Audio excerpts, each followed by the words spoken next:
Welcome back to Backward Point Podcast. My name is Nazar Sayed, and with me is a broken down, flu-struck co-host and brother, Bashar Sayed. Bashar Sayed, welcome back to your own podcast.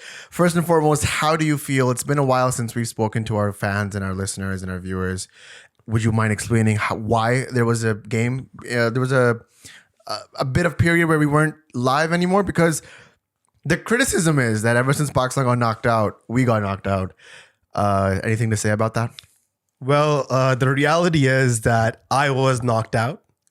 I caught some viral bug, as you can probably hear from my voice. It's not the same pitch and the same tone as it was before I fell sick. So yeah, I've been sick since Monday, and a lot of development, a lot of changes within Pakistan cricket have happened since, which some were expected, others caught us by surprise.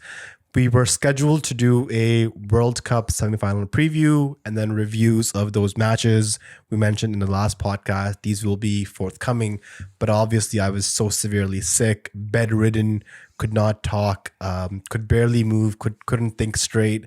I felt like it was like a variant of COVID, where that was just how I've never been this sick since COVID. And I got COVID like pre-vaccine.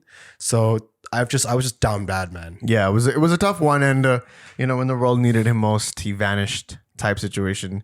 And we really, respect our fans. And I'm glad that they were patient with us. Everybody was giving us well wishes and making sure that you're okay. You got to focus on your health, et cetera, et cetera. And now there's proof he was not lying. Like you can still hear in his voice. This is him good after 6 days. The past 6 days have been tough. But what was your reaction when you woke up? Like you probably were off the social media. You're just trying to recover, taking in some good sleep. And you wake up one day and you're trying to follow the India game, the semifinal game, but you're constantly checking Twitter. How was that day like? What did you feel? Because I have thoughts. I have lots of emotions that went through that day. And I'm glad actually we didn't do a pod that day because I think it would have just been a raw, rough reaction of what we felt and maybe not an ideal representation of what has happened. And let's just, let's not beat around the bush. It's episode number 56 of the Backward Point podcast. And episode number 56 is Babar Azam loses his captaincy. And which is ironic because Babar's t-shirt number is 56. And today I thought we were going to be celebrating something glorious for Babar. But here we are laying down the eulogy of the captaincy that never was, in my opinion. There's a lot to dissect when that goes. But the news is just, that's the breaking news. Babar Azam resigns from all three formats. Immediately, there's a change in captaincy, change in coaching staff, change in director of Pakistan cricket, change in the lower coaches. Just an overhaul that of huge proportions. We haven't seen something like this, at least in our lifetime, in a very, very long time. So we should get deeper into this. But as I read through the notes, I realized that there is context to be given to these events, context to be given to this moment. And you wanted to start with the predecessor of Babar Azam, which is Sarfaraz Ahmed, and how he got removed and his ouster and the appointment of Babar Azam and how there's sort of a cyclical nature of what happens in the PCB. Wouldn't you say so? Yeah, I mean, to understand how and why Babar Azam got removed, why there's so many change in personnel, you've got to understand, firstly, how Babar Azam came into power as a captain. And to understand that, you need to firstly go back and assess how Sarfaraz Ahmed was removed from captaincy. Was that a fair call? Because the history of Pakistan cricket is such where these chairmen come, they feel like they're the most powerful people in the world. They make these overarching changes just so they can sort of secure their own places. But ultimately, Pakistan cricket is at a loss. So just if you didn't know, this episode is going to be a dissection of what's going to happen, what's happened ever so far with Babar Azam losing captaincy, what can we expect next with the change of captains and the other changes in coaches selection. So as I always say, strap up because this is going to be a lengthy one.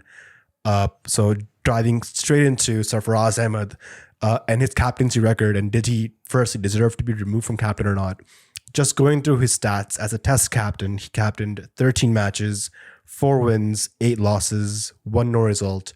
ODIs, 50 matches, 28 wins, 20 losses, and 2 no results. Champions Trophy winner, finished 5th place in the 2019 ODI World Cup, which is sort of a similar place where Pakistan finished this World Cup. Now, this is the most interesting part. T20Is, Sarfaraz Ahmed captain, 37 matches, 29 wins, 8 losses, 11 consecutive series wins. 11. Not 1, not 2, not 3, 11. Number 1 ranked T20I team and the highest win percentage as a Pakistan captain amongst all the captains who have captained Pakistan in T20s. And the man had one poor series against Sri Lanka, and he was the one that was ousted. Now, what does a poor series against Sri Lanka look like? What happened in that tour? Pakistan lost 3-0. This is the series where, post ODI World Cup, Misbah was announced as the coach, as a selector, as a batting consultant. Waqar Younis came back into the team for the umpteenth time as a bowling coach, and there were some overall some crazy changes in the team. A couple of them being Ahmed Shahzad and Umar Akmal coming back into the team, coming back into the playing 11. So you sort of broke a winning combination that Sarfaraz Ahmed had in place, and Umar Akmal, 2 of those games, I think he had 2 of the 3 matches, he had golden ducks. Beautiful. Ahmed Shahzad had a poor series, and we were actually facing a Sri Lankan C team. We could not pick Hasaranga. We either got smacked for too many runs and could not chase it, or we weren't able to chase 160 and 150 odd runs. So terrible series. But all the blame sort of came on to Sarfaraz Ahmed, and it sort of became a perfect excuse to get rid of him, not only as a captain, but also as a player. We saw then Babar-Rizwan come back into the team, and that's when he started opening in T20s, and we just saw the Babar-Rizwan opening pair develop from there on. So, Pakistan cricket is a funny place. You can either one day be nowhere and come back into the team as a captain. Example, Misbah in test matches in 2010. Example, Azhar Ali, 2015 ODIs. Or you can be someone like Sarfaraz Ahmed, who is the captain of the team, a mainstay in all 3 formats, and then suddenly not only lose captaincy, but lose your place as a captain in all 3 formats. That's insane, because a lot of people have called out the unjust removal of Sarfaraz Ahmed as the catalyst of all of this. Not the first time that we've seen a captain be removed unjustly. Yeah, we're going to be just telling everybody that we apologize for the coughs and the sneezes. Bashar is still sick, so you guys have to give us a little bit of leeway there. But yes, so unjust removal of Sarfaraz Ahmed, and then it's a repetitive action from the PCB, because the way that Afridi got removed, the way that Waqar Younis was put back into captaincy back in 2003 against Moin Khan. And you can even go back. I was reading an article, or maybe it was a tweet thread, about even in 1992, there was a revolt against Imran Khan. And they didn't want him to be captain. And I think there was some government interference that came, was like, no, Imran Khan is going to be the last captain. He's going to win through this or lose through this. He's going to captain the team in the World Cup. So we can go back as far as the 80s and 90s and see that there has been sometimes literal movements against players so that they can be ousted as captain. Now, I don't understand the facade with the captaincy. Maybe it's an ego thing, Bashar. Can you explain why everybody wants to be the captain? I remember in the 2000s when we started watching and following Pakistan cricket, there was, after the Inzi era, there was Younis, then there was Afridi, Malik, Younis, Afridi, Misbah, 4 captains in about 6 to 7 years. And then Afridi and Misbah sort of were going They were back in and forth. tangent, and then suddenly, right after the 2015 World Cup, Afridi was back as T20 captain, and there was Hafiz captain in the mid. Like every World Cup, we've had a different captain leading us into the fray. Now, if you look at that conversely, in Australia, 2003, 2007, you had Ponting leading in. Dhoni, it was not captain in 2000. Was he captain in 15? Yeah. So 11 and 15, Dhoni was captain. 19, you had Kohli, the most predominant successor. made sense. But in a situation like this, Imran Khan was the last captain that captained multiple tournaments. He actually captained 3 tournaments. If you guys remember our road through the World Cups, every single World Cup we broke down. We told you guys that 83 was when Imran Khan became captain, 87 and 92, right? So those 3 captains, it wasn't until the last World Cup where, if I'm being honest, except from his captaincy and his leadership and the fact that he came 1 down in the semis and the finals, Imran Khan didn't really have a significant tournament in performance there. And apart from that, you come straight back to Safi and you come straight back to Babar. None of them have gotten a single, apart from that single run, have gotten multiple shots at a World Cup title, indicative of a serious problem in the PCB think camp. The sad part is, given Sarfaraz's incredible T20I stats, I think he really deserved to captain Pakistan through at least one T20 World Cup. And I think Babar Azam did inherit a very good T20 side from Sarfaraz Ahmed. Like, a lot of the players were developed under Sarfaraz's captaincy post the 2017 Champions Trophy. And some of the guys, I would say even half the team right now that is playing, that is settled, are all the players that were groomed, selected within the Sarfaraz and Mickey Arthur era. So we need to first acknowledge and accept that the way he was ousted was unfair, right? You don't treat your ICC Champions Trophy winning captain like that, a captain who has the highest win percentage. And when you do things like that, it creates a divide under the team. And I'm going to come back to this divide later on, because it's all part of removing Babar as a captain. There's hidden agendas. There's mafias behind this, and we've got to sit here and uncover all of that stuff. So Sarfaraz is removed from captain, and I was just watching an interview. It was an old interview, Imran Khan on the Piers Morgan show, and on that show he mentioned that he watched Babar Azam bat twice. The second time he watched Babar bat, he immediately called the chairman of the PCB at the time, Ehsan Mani, and he told Ehsan Mani, "You've got to make this guy captain of all formats because he is the best player in the Pakistan team. And the reason behind that is the best player can then command respect." So what is the requirement to be a captain? Is it to be the best player? Is it to be the best tactical thinker? Is it to be the best leader? Babar was quite young at the time, still is, but quite young back then as well.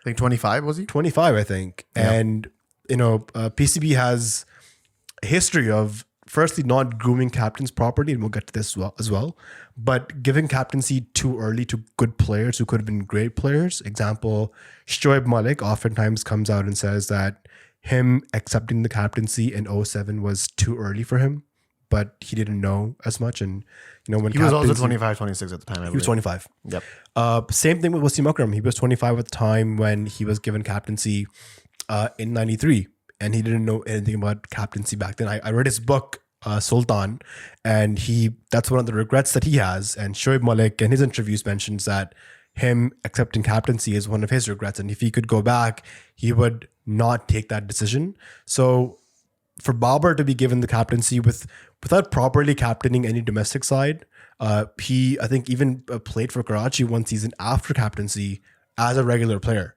So not even his franchise was giving him captaincy. So how are you going to be out here and grooming a player for the Pakistan team? He was literally learning on the job, which is unfair to Babar.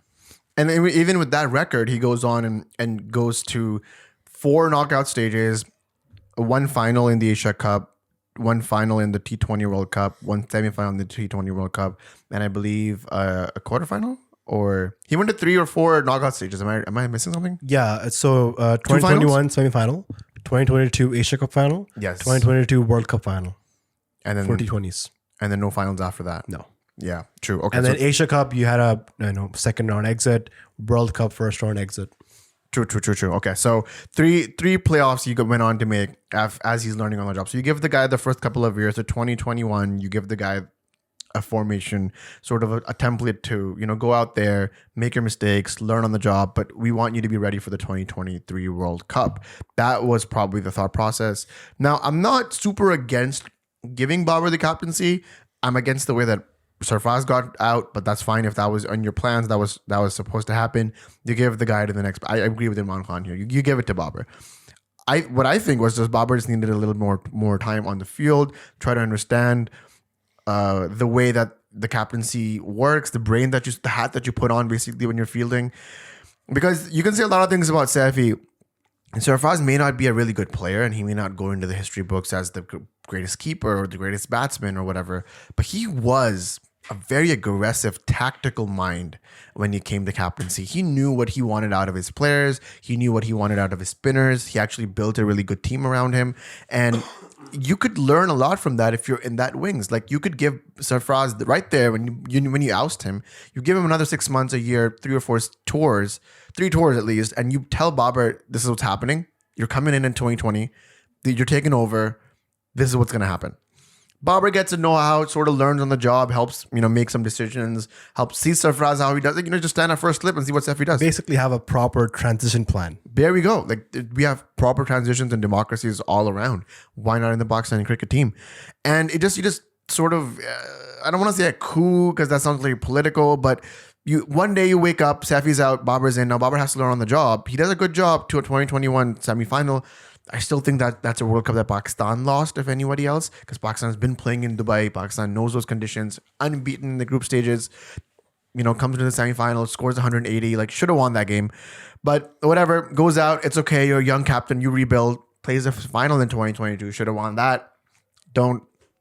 This starts becoming friction and sort of, there's push and pulls now happening within the team, especially with the opening pair, and then there's shouts of dost 11, and there's shouts of, oh, this is this guy is getting overlooked because of this guy, and this guy's close to Babar, so that's why he's in the team. You start hearing rumors of a further favoritism agenda. How do you take that? I think dost 11 means there's unity in the team, right? If Babar Azam is playing guys who he thinks is going to be culturally appropriate for the team, having non-toxic guys in the team, I am totally up for that. We're seeing right now, there's many players on TV talking crap against Babar. The same players who 5-6 months ago were heaping praises for Babar Azam for playing the greatest knocks that they've witnessed. Take names. And now they're saying that Babar shouldn't even be the T20 side. Take names. Imad Wasim, I'm looking at you, bro, right now. So if Babar Azam is trying to shield the team from toxic people like Imad, I understand that. And if that means that chance of those 11 are going to be against Babar, I totally understand. But on this same podcast, we've sat here and we've critiqued Babar Azam's captaincy. Though there were errors, we understand he was learning on the job, but I think that's more of an error from the PCB side. Like, you don't really expect for a Pakistan captain to be learning by making mistakes on the international stage. I feel like the domestic circuit, maybe the PSL even, is good enough to make those mistakes.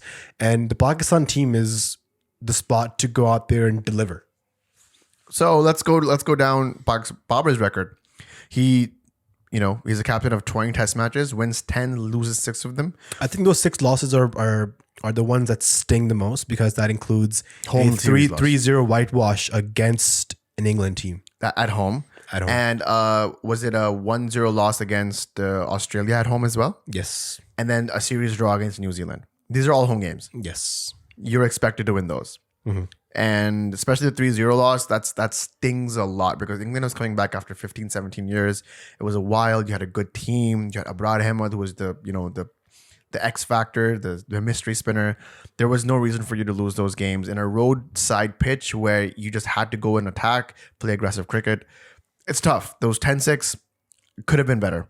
But that's his test match record. His ODI record, a little bit better. 26 wins, 16 losses.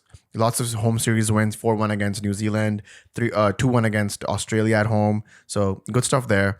T20, 71 matches. He captained 42 wins, 23 losses. Pretty, not bad again. I think he's tied for the most wins as a captain in T20 eyes. I think he's up there with Owen Morgan and Asghar Afghan, if I'm not, correct me if I'm wrong. But Yeah. Oh, the comment section will. Don't worry. The comment section will. So that's from the top of my head. I think that's what the stat is. But I think he's done pretty well in T20Is, especially in big tournaments as well. So just Babar's removed. Some glaring mistakes that I've seen in his captaincy. Just give me 1 second. Go ahead. Take your time, bro. Cough it out. So I feel like Babar lacked the killer instinct oftentimes when he had the opposition for 50 for 5, 31 for 4, 66 for 4. He somehow ensured that the other team goes on to score a big total. And some of the huge games, the consequential matches that I'm just going to quote here, Australia World Cup semifinal in 2021. They were, I believe, 50 for 5 or something. They had them 5 wickets down for like not a lot of score. I would have probably pulled a scorecard up here. And they go on to chase like 170 odd. Sri Lanka and the 2022 Asia Cup final, they were also in a very 56 for 5, I think. And then they go on to score 170 and you couldn't chase that. So those are 2 potential trophy losing decisions where you weren't able to have the killer instinct to knock the opponent down to win the match. Then India at the MCG was 31 for 4 and they go on to chase 160. Australia was 96 for 5. 96 for 5. Yeah. Now, all of these sting because, like you said, 96 for 5 in that semifinal, you're winning this. You know, you're going up to chasing 177. You have to win these. And even the MCG game against India, like, that should have been a back-to-back win for Pakistan in T20s. And yeah, obviously, you have to give credit to Kohli. You have to give credit to Hardik Pandya. They did something spectacular, something that's never been done. Totally accept that. But it comes back to the captain's onus for not having that killer instinct, that, you know, a dagger in the eyes where I'm ready to finish this right here, right now. I'm not going to let this play out. India was also, like you mentioned, like 66 for 4. And then they go on to score 270. And we don't know yet, but if that match had gone through, like the way India's bowling is right now, I think Pakistan would have had a very difficult ride to chase that. I think maybe when we did the match review of that, in the heat of the moment, I may have said that Pakistan would have cruised through to chase that.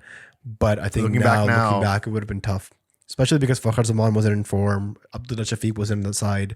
And Shafiq was like one of our highest run scorers of the World Cup. So, and then also another critique that I have for Babar is that he did not really prepare a bench strength. We kept playing our A-list team. That's the biggest critique I have. When Imran Khan left the team in 1992, when Sarfaraz left the team in 2019, he had prepared a set of players both on and off the field that were interchangeable. So like if somebody goes out and needs a break, you had someone filling in for them behind. So Babar didn't do that. When we saw that when Naseem got injured, we were scampering all around the domestic circuit to find someone who's played enough ODIs so that we can take to the World Cup. And we ended up with Hassan Ali. That's a failure on management side. That's a failure on captain side. That's a failure on just vision of what we wanted to, take from the World Cup. And it has to go back to Babar on that one too. Absolutely, it does. And also because, you kept playing your A-list team against Netherlands, against a New Zealand B team, C team. And that just, it provided no real value looking back, right? India, on the other hand, and all the other teams, when weak teams come to play them, they play their weak teams. And they give youngsters a chance, exposure.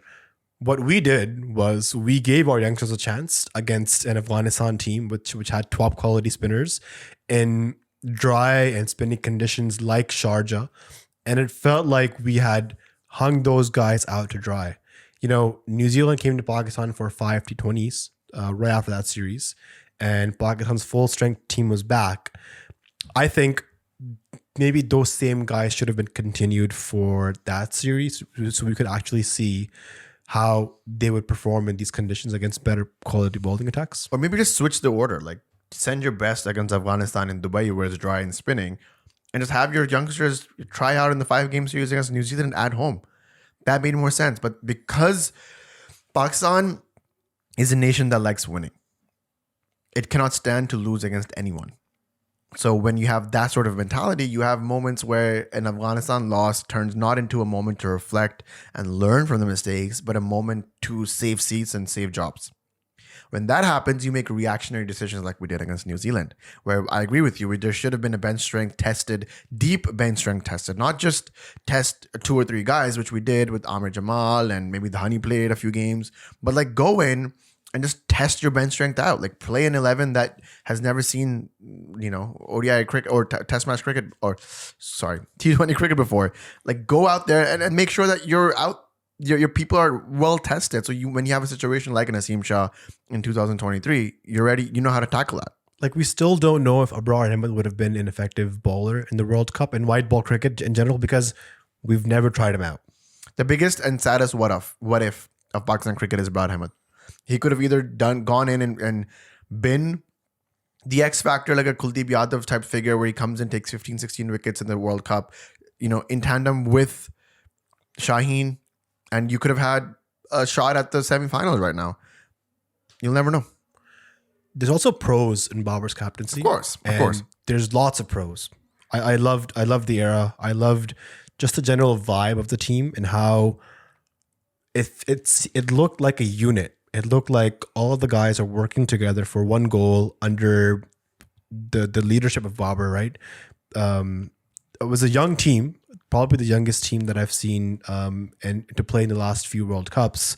But Babar, the way he led them, the way he made them fight, and we saw this for the first time since the post-match dressing room videos came out, and Babar's focus, the speech he gave after Pakistan beat India, and how he asked everybody to enjoy the moment, celebrate right now, but don't forget we have a bigger cause at hand to win the World Cup.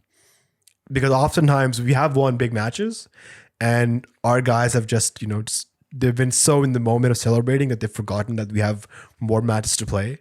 So we come out the next match easy, not serious. We keep losing matches, but for us to go unbeaten towards the semis in 2021 and for those speeches to come out after every single match, for the speeches to come out after the World Cup semifinal, after the loss, how Babar Azam bucked up the boys, after the loss against India at MCG, for Babar to come out and back Mohammad Nawaz and all the other guys who played well, just showed the leadership qualities that Babar Azam had and how everybody looked up to him in this whole Pakistan unit as well. We had Mohammad Haris on the pod. We had Azam Khan on the pod. We even had Samin on the pod. And everybody had praises for Babar. They were like, Mohammad Haris famously on our pod said, Babar doesn't differentiate if you're a good player or a young player. He just differentiates what your intent is. So he could come in and give you, there was a famous video of Babar giving throwdowns to Haris. And he was like, I just asked him what I wanted to do, what he could have taught me to do better. And he just was like, stand up, I'll teach you. I'll tell you right now. Stuff like that is very important for big players like Babar Azam to be that humble, to be that grounded. And you could see that just the humility was in that team. The 2021 to 2023 team. Those 3 years were, at least as a Pakistan cricket fan for me, they were consistent, they were reliable, they were strong years, they were happy years. You cannot take anything away from Babar Azam when it comes to that. It was just a lot of positivity, wholesomeness that near the end of his tenure, people started getting annoyed by. The fact that Rizwan was just who he is in general was annoying to people at the end. But in the beginning, because it was a novelty, people were really enjoying how down to earth these players are. And I mean, I will miss that era as well. And I'm looking forward to what happens next, obviously. But now we've come to a point where the removal of Babar is contentious, is messy, it's loud, it's everywhere. And the way it happened, when it happened, lots to talk about. Do you want to dive deep into that now? Yes, absolutely. Let's go. Babar being removed from captaincy, it's sort of like that breakup that, it's coming through. It happens, the breakup goes through. But you don't expect it to be over text. You expect like a face-to-face meeting. But this was like an over the text while she's going out with somebody else breakup. Exactly. Like on the drive to her next date, she's like, oh, it's over, by the way. And she's dating the guy she told you not to worry about. Yes. 100%. Yes. As she's texting you to break up. Yes.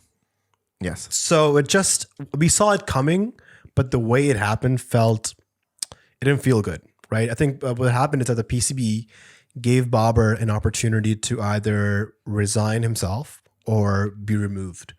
The same option was given, by the way, to Sarfaraz Ahmed back in 2019, and Sarfaraz chose not to resign, and he was happy to be removed from the captaincy. But I feel like there is actually a hidden agenda behind Babar being removed. He also was offered the red ball captaincy to continue for the Australia series and was just asked to be removed for T20Is and ODIs. And we saw that when there was 3 posts of the captaincy announcement after Babar. I remember this because I took a screenshot of it. First it said white ball captain, Shaheen Afridi. Then it said T20I captain, Shaheen Afridi. And then it changed from Shan Masood being red ball captain to test captain. So T20I and test captain, Shan Masood and Shaheen Afridi. And it showed just the clear lack of clarity of what this switch meant to the PCB. But the fact that they had those players ready means that It took a total of about 37 minutes after Babar resigned for them to announce new captains. that's crazy. That's just crazy to me. There's I mean, a lot of this stuff was brewing in the back, and we'll get to that. But just the hidden agenda part, what I was mentioning was, for the first time ever in the history, I think, of Pakistan cricket, we've seen such player power, right? Because of Pakistan team being a unit under Babar's leadership, for the first time ever, these players were in a position to renegotiate their contracts to get hefty increases in their salaries, and for the first time ever get a share of the ICC revenue. That's never happened before. It's only happened now under the captaincy of Babar Azam because they all trust him, because they're all united for that cause, and these sort of deals can't happen without all the players being on one page. everyone benefits when your captain is strong and you believe in him. Remember the hashtag Sochna Manatha, not even going to think about the removal of power when there were rumors circulating early on this year or the end of last year. You saw players like Haris Rauf, Shaheen Afridi, Mohammad Haris. They came out, represented that hashtag, told the PCB clear cut that we are behind this guy. And because of that, then now you have players making lots more money, as they should. Because when you make a lot of money in the domestic circuit, Bashar, then you're not going out chasing leagues. You're not going out wearing your body out. You're not going out risking injury for 100 grand here, 50 grand here, 80 grand there. You are focused and committed to your international duties, and you want to make sure you want to make sure that you're ready for when international duty calls, because that's your number one priority as a player. You want to make sure that when you're in the greens, you're performing your best. Not for LPL, not for CPL, but when you're wearing the greens. So PCB had to basically come in and break this player power. How do you do it? You remove Babar and you bring in split captains, divide and rule, baby. And there was a little bit of a political tinge to it as well, because you have it on the notes, and I didn't even really think about it, but Babar was appointed by the Imran Khan government. Imran Khan's government falls in 2022. I think. I don't remember exactly. Maybe it was 22. It falls in 22, and Babar Azam is the last remnants of Imran Khan's government. Everybody else that Imran has hired, including Ramiz Raja, the PCB setup, the domestic setup, is all removed, changed back to what it was before Imran's government, except for the captain. And it was a symbolic move that he had, just Pakistan's one of the greatest captains ever is Babar Azam. Just numbers say that. Your opinion can differ, right, left, or whatever. But that's the stats say that he's the number 2 or number 3 best batsman or best captain that Pakistan has produced in terms of win percentages. We haven't even talked about Babar Azam, the batsman, as captain. I think the numbers aren't comparable to anybody. I genuinely think that we should do an era review of Babar Azam, series by series, year by year. That should be its own thing after the World Cup, when you get better, when we have more time to research. Right now, let's stick to the day of the firing, because that's what it was. But he was last remnants of that IK rule, and it just seemed like there was pressure from in and around the management, the setup, the higher people, to get that out. And it starts when the team goes for the World Cup. They don't. Even before, I would say, the Asia Cup. It starts from the Asia Cup. There were talks right about then where the Pakistan team, there were calls for failure before the failure occurs. I just remember that. I remember when we would review the Asia Cup or preview the Asia Cup, we were really confident that I think this Pakistan team is going to do really well. It's their Asia Cup to lose, like it was in 2021 for their World Cup. It's just impossible for this team to beat. The only team that sort of comes close is India, but India at that time, if you remember, the Indian team was in shambles. They didn't know who their 4, 5, 6 were going to be. They only had their top 4. Was it not Shreyas KL Iyer? Rahul was unfit. KL Rahul was unfit. Shreyas Iyer was unfit. Shreyas Iyer was unfit. Also, who was the guy, the lefty opener for them, man? Ishan Kishan? Ishan Kishan, where is he going to play? They didn't. He was in the middle order. Should he open with Shubman Gill? But Shubman is the prince. He can't. There was a lot going on. There was talks of VK playing at number 4. Do you remember that? Jesus. I remember that. I was insane. That's what the Indian team was coming in with. And the Pakistan team was like, yo, our 11, back of the hand. We're so confident, we're going to announce it a day early. Right? That's where we were when it came to confidence, star power, just pure,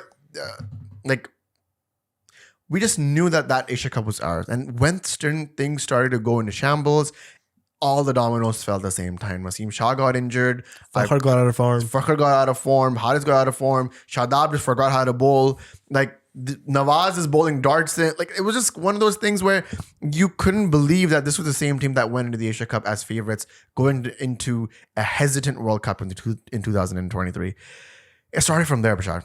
And there were talks and rumbles since 2022, but because Babar had somehow made his way into the finals, led his team there, scored a 50 in the semis. People forget about that in that 2022 finals. They just couldn't attack him. But now, when all the chips were down, Babar's armor had a big hole in it. You threw the spear in and you laid to rest. When Pakistan team was at the World Cup, they lost a few games initially. There was that press release by the PCB where the first part was they're backing the team.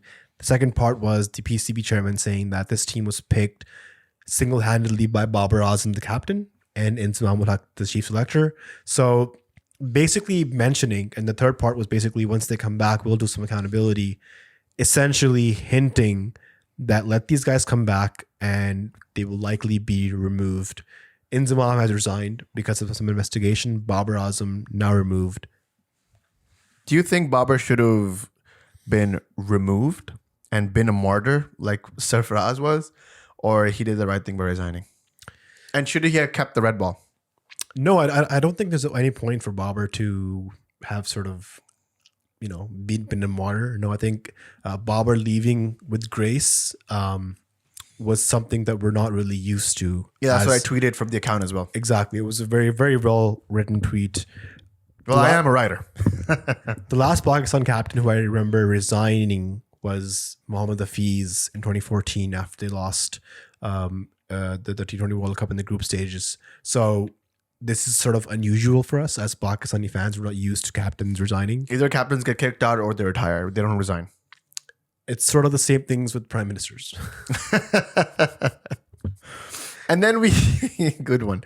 And Babar, then the leak chats, there's leak chats of Babar Azam's from WhatsApp being displayed on one of the TV channels, and it's so embarrassing for the Pakistan team's captains' chats being leaked and then displayed on national television. Where is the self-respect?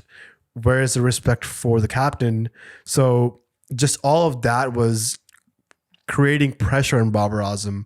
He was speaking to Ramiz Raja at the World Cup, and he mentioned to him that, off the record, he knew that the PCB wants to remove him. He didn't even feel like continuing as captain. So because of those two reasons, he, I guess, just opted to resign. Better optics, I guess, for Babar. Sure, I believe that because nobody's mudslinging at Babar. You can criticize his captaincy all you want. That's part of the game. We do that here. You can praise him all you want. That's part of the game. We do that here, but we don't mudsling. That's not what he's known for. That's not what we're known for. But that's definitely something that the PCB, unfortunately, has been many a times accused of and proven to be done. Not only did Babar get removed, Bashar, there is a reshuffle in the entire system of the PCB management. Now, this interim government that the PCB is lynching on does not have the authority to go out and remove a captain, go out and remove a coach or a sub coach or all that stuff, director even. So they went they went over that and tried to sort of create a scenario where they just reshuffled the positions. And they got Hafiz in as director of Pakistan cricket. And the director of Pakistan cricket then goes on to choose the coach for Pakistan cricket, who happens to be the same person, who also will be playing the next PSL as a player. It doesn't end there. It doesn't end there. The director of cricket then goes on and chooses the chief selector, who is a current PSL player in Babar Azam. He then goes out and chooses the junior captain or the junior coach for the under-19s and Mohammad Yusuf. By the way, all of these players that have been chosen, by the way, all of them are players. None of them have the backing or the resume to be like, like Dravid. Dravid famously coached the under-19 team for 3 or 4 years before he coached the senior team in India. Nobody has that resume. What are the resume? Bro, trust me, I got this. That's resume. Vibes only. Vibes only. And all of these players in the past 4 weeks had a TV channel that they were sitting on. And the funny part is they were on TV talking about process, system, ragada, domestic, and they themselves now come without any process, without any proper training, experience. So what's changed? Like, how can they, make a difference? The other thing is that there's an election for Pakistan in 3 months. So yeah, the federal elections. Yeah. Once maybe a new government comes in, maybe they'll be removed. So like, what kind of this is I think a short-term vision. I don't understand why these appointments were made.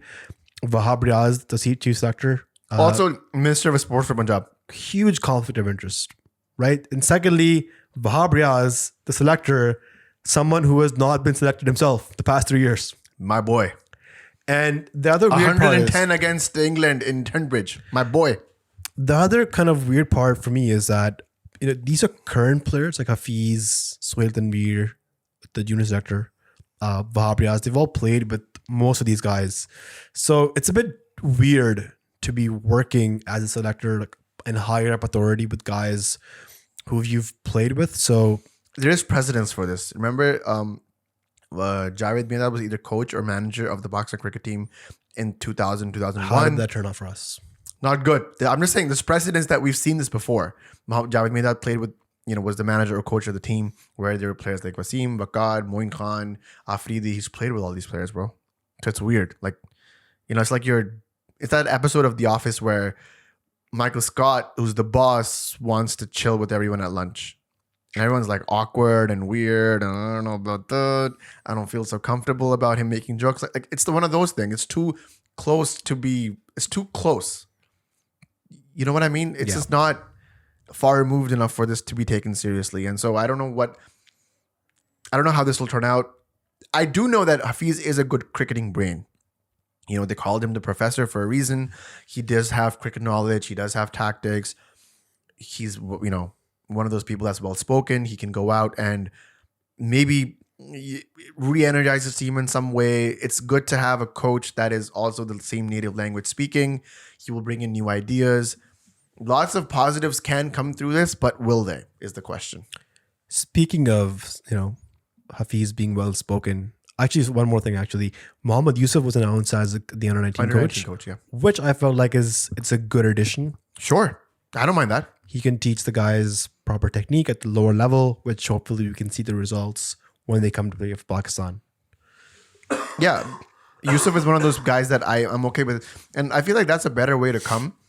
If he does a 3 or 4 year coaching stint and under 19 boys, he can come and play the national leagues as well and make sure that he's learned something before he goes out and teaches national. You can be the greatest player ever and just not have the skills to teach. That's true. And you have to realize that, and you just can't go stepping into a job where you have no qualification for.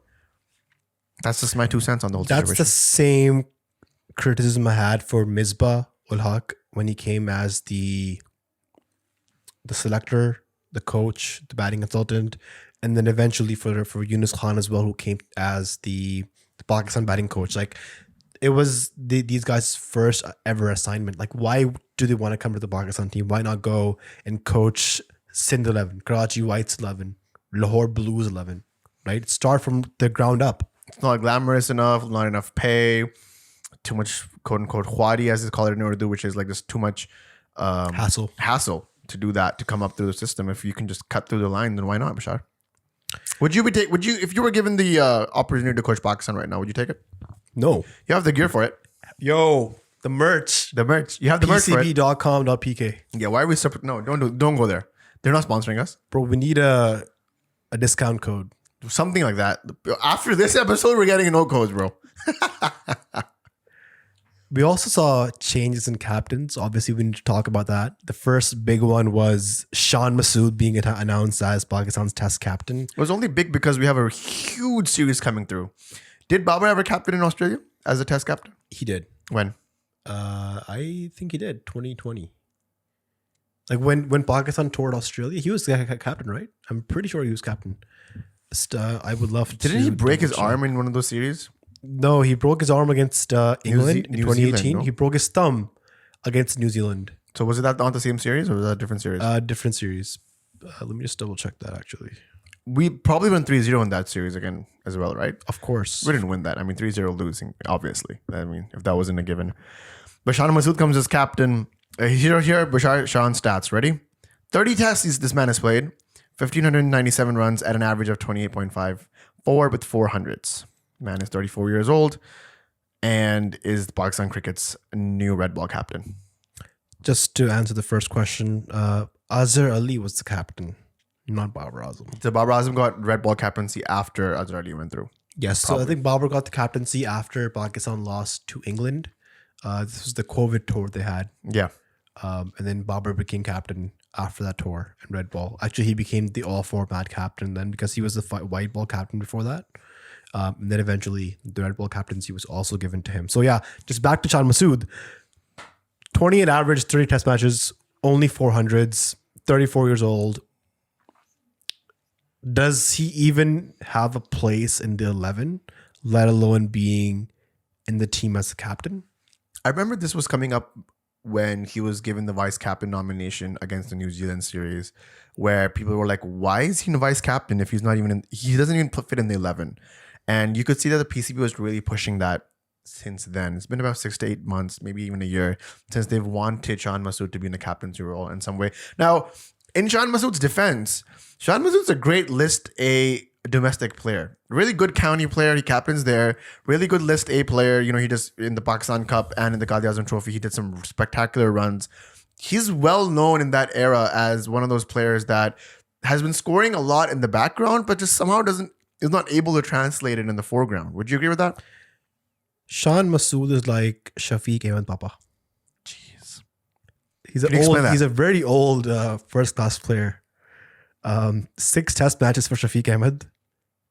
Average of 11. First-class average of 50. What I'm trying to say is Shan Masood, great domestic player, great county player, just not able to translate those same numbers in ODIs and tests so far. What you're trying to say is Masood Pape. Masood Pape. Get that agenda on, guys. Like, the first time the Shan Masood captain thing rang in my head was 2018-19 Pakistan tour to South Africa. I think he scored like 40 odd in one match or like 65 or something. And people are like, yo, make this guy captain. His English is so good. English agenda. That was the English agenda.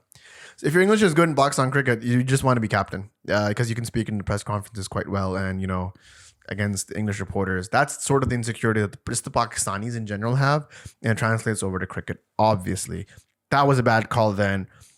But again, I'm going to be hesitant here to say that this is a bad call.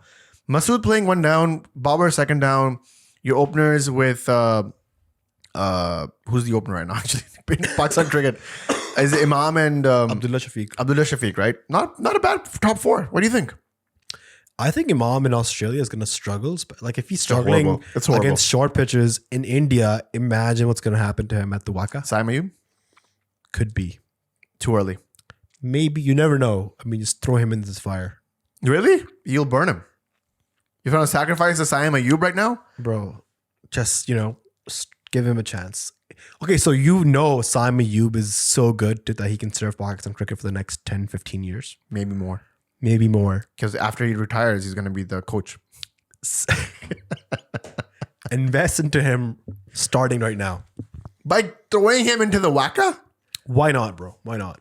Okay, that's a whole different podcast. Let's not get into that. But all I'm saying is appointment of Shan Masood, red flag. Shan Masood as captain, yellow flag. Shan Masood's father is a very powerful person. Who is he? I think he was the former president or the current president of National Bank. When Shan Masood made his test debut, I didn't even know where this guy came from. 2014, he made a test debut in the UAE against South Africa, and I never even heard of his name before. This is why I followed Pakistan domestic cricket before, like quite a bit, and he sort of came into the team at random, had a couple of decent knocks, and then just somehow keeps on coming back into Pakistan cricket team. This is why he got when I was at the. You were at the test match, wasn't it? Where he got screened. I was at the test match. I was at this. This is the second test match, Pakistan versus New Zealand. New Zealand. This is the game where Karachi. Sarfaraz scored a century on this comeback. Match got tied. I went in the morning. This is day 5. First session you went. First session. I watched the first few hours. I watched Shan Masood build a really good innings, see off a new ball.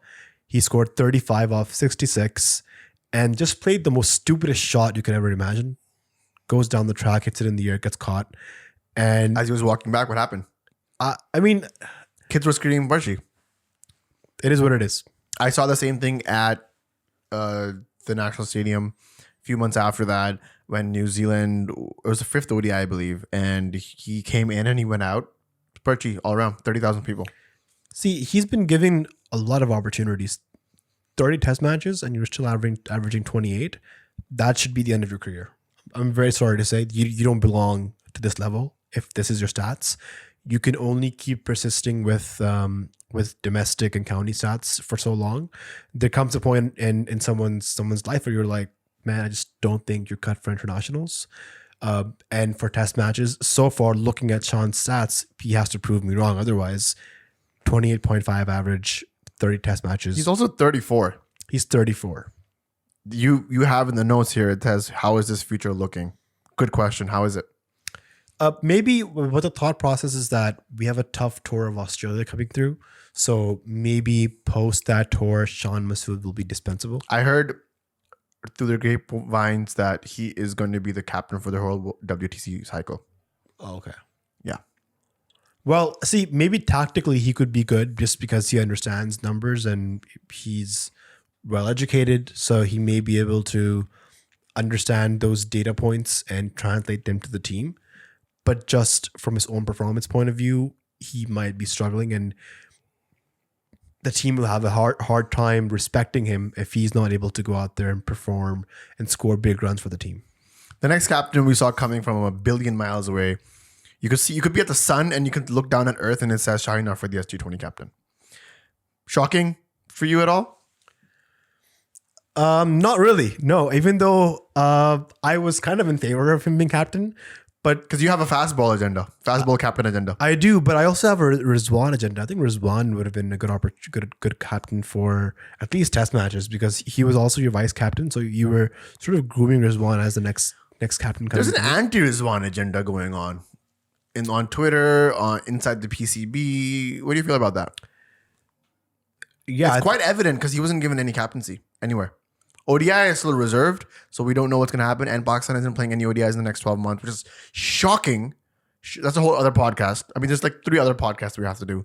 But Rizwan, white ball captaincy in ODIs is still reserved. And maybe Rizwan gets it, maybe he doesn't. But there's definitely sentiment out there against Rizwan. conspiracy time. What I've heard is that because Babar Azam and Mohammad Rizwan were against these surrogate betting companies, they like Rizwan was the first one to sort of decide to put tape on the sponsorship for Ramadan Sultans. When expect? No, I think it was for them. It was like Wolf 777 News. Yeah, that's not shady at all. So I think he decided to basically put tape there and then eventually wear a shirt that doesn't have that branding. So that impacted, obviously, if your team captain is not wearing the main sponsorship, it affects the sponsor. Eventually, Babar Azam did the same thing for Karachi Kings and all the other leagues that they play in. These betting companies have now been banned. It's illegal in Pakistan, but they've already had lots of deals with these franchises. They were quite deep rooted within the PCB.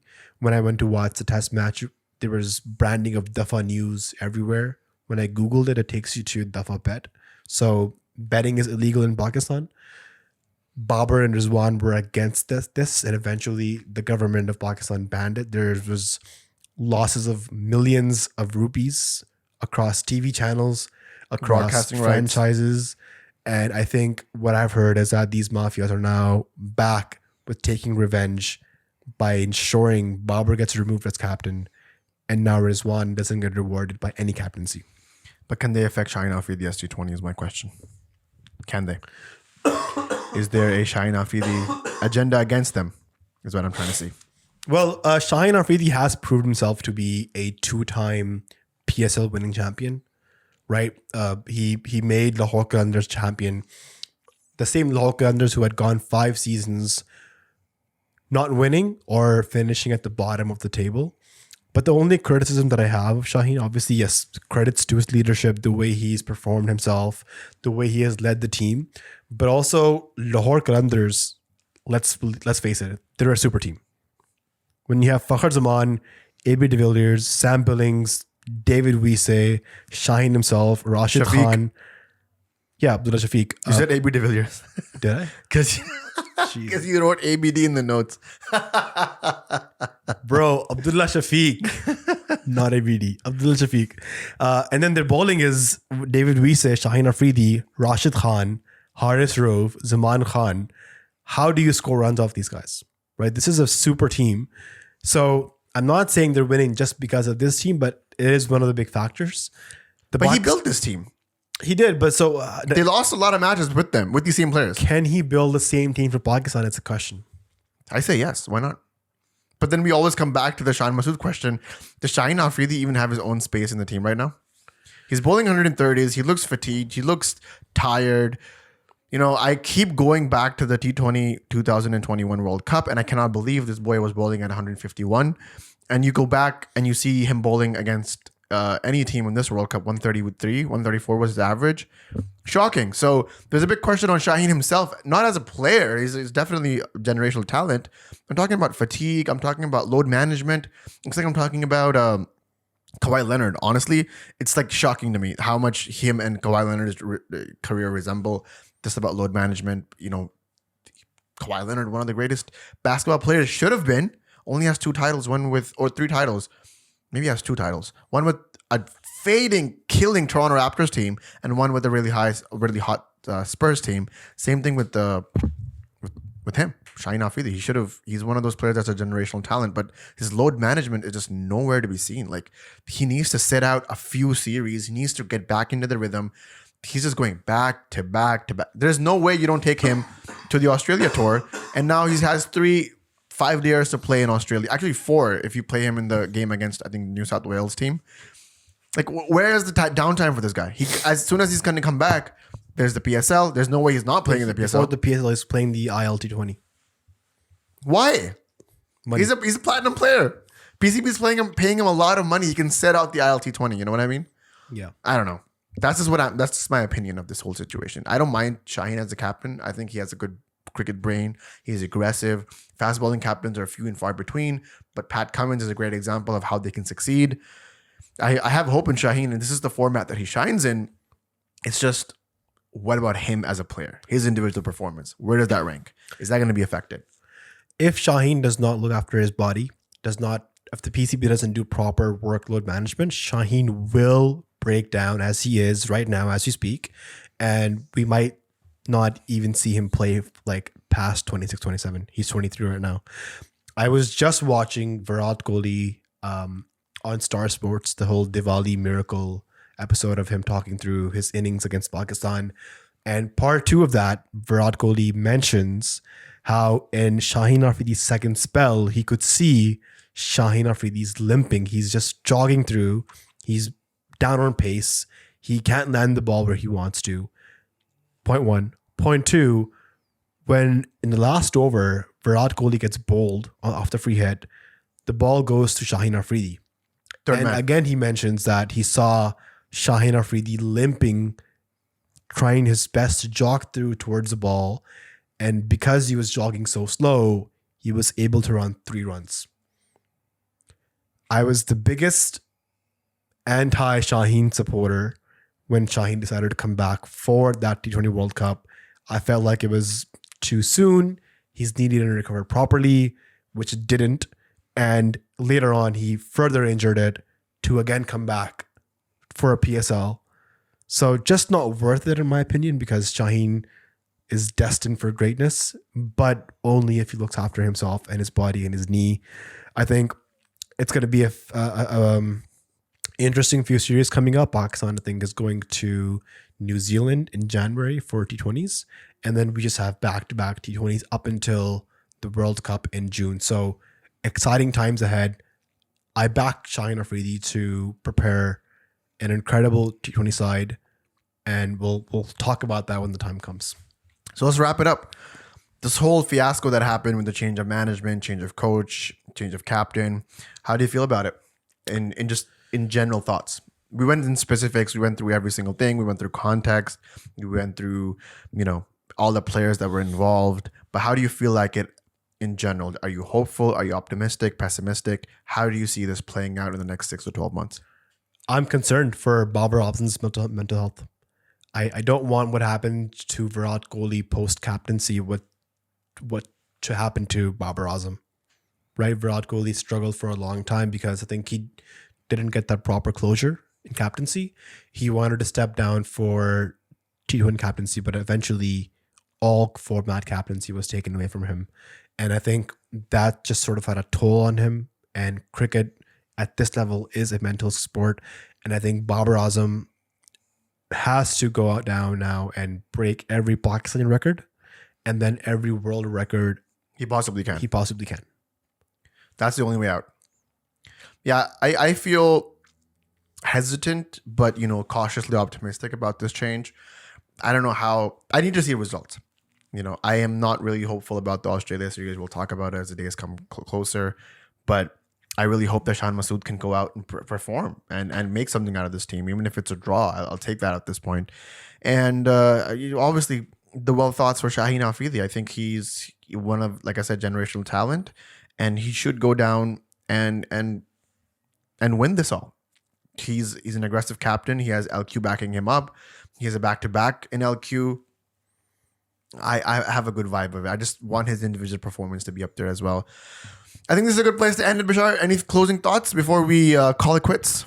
No, I think once I start feeling better, we'll see an influx of episodes. There's lots of them in the pipeline. Yeah, the agenda is full. And I just need to start feeling more back to 100% before we can come back here and sit and continue to blabber for hours and hours. Yeah, there's definitely a few Babar episodes on the line, a few episodes previewing the Australia series. We're just going to be honest. We're trying to also get TGC on the pod. So if that works out, you might see a TGC pod soon. Post World Cup pod is also on its way. Pakistan's performance there. The World Cup in general, we weren't able to touch the semis at all. So that's going to happen. Finals coming in tomorrow. We're going to be reviewing that as well. Lots coming in. I think for the pod itself, for you and I, we kind of needed these 5 to 7 days just to chill out, relax. Because we've been going on and on and on, back to back. Sometimes shooting 2 a day. And this stuff is hard to edit and get out to you guys. So we respect that and we appreciate it. So thank you guys for tuning in. Thanks for all the positive and messages wishing us well.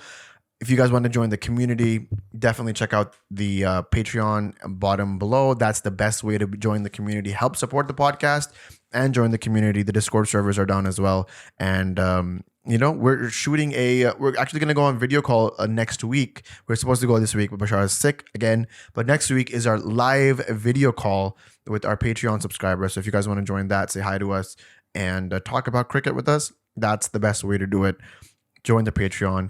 My name is Nazar. Thank you guys for tuning in. We hope that this was a good episode for you guys to listen to. It's been a few days since we were here, but we're coming back into the swing of things. Bashar, I hope you feel well. I'll see you in a bit again. And if you guys are driving, drive safe. If you guys are listening at home, I hope you guys are doing well. Take care and have a good one. Cheers.